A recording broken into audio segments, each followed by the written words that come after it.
Mám veľmi milú osôbku, je to pani Jarka. Neukážeme sa presne do kamery, ale pani Jarka je ochotná vyskúšať naše produkty od Fume. Vybrala som, Jarka, ahoj. Ahoj, ahoj. Ahoj, si taká milá, si povedala, že môžeš vyskúšať. Prvá otázočka je, poznáš niečo od Fume? Alebo ideš prvýkrát testovať? Prvýkrát idem testovať. Prvýkrát, OK. Takže ja som vybrala náš najnovší produkt, to je krém na opaľovanie, lebo je leto. A potom som vybrala luxusnú sériu, Luxury séria s CBD zložkami, ktorá veľmi upokojuje. Máme tu hydratačný krém na tvár, sérum proti vráskam v oblasti očí. Potom máme elixír mladosti a potom máme tonikum.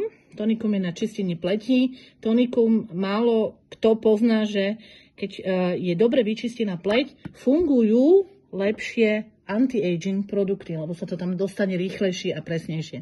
A nakoniec máme krém na ruky. Takže ty vyberáš, čo by si chcela otestovať. Ja by som ti rada ponúkla teraz na test, keďže to nepoznáš, našu novinku a je to náš krém na opaľovanie s kokosovým nádychom alebo s kokosovou takou textúrou. A poprosím ťa, vyskúšaj. Ako to na teba pôsobí? Je to v spreji. Ďakujem, vyskúšam. No a teraz ty už sama. Vieš, Peťka, ja mám také záhradné ruky, lebo doteraz sme pracovali v záhrade, tak skúsim, že ako mi to bude pôsobiť. Dobre sa to roztiera, to je jedna vec.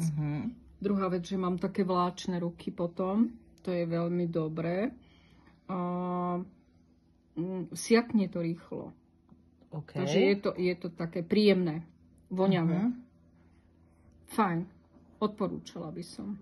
Čiže nelepí to, keď sa slníme a chceme si dať ochranu na telo. Na ruky, to znamená, na telo. Pekne sa to dá aj na chrbátik, na ramena a pekne. A dobre, že to vsiaká, že je to, nie je to na povrchu tej pokožky, ale je to vnútri, takže je to veľmi fajn.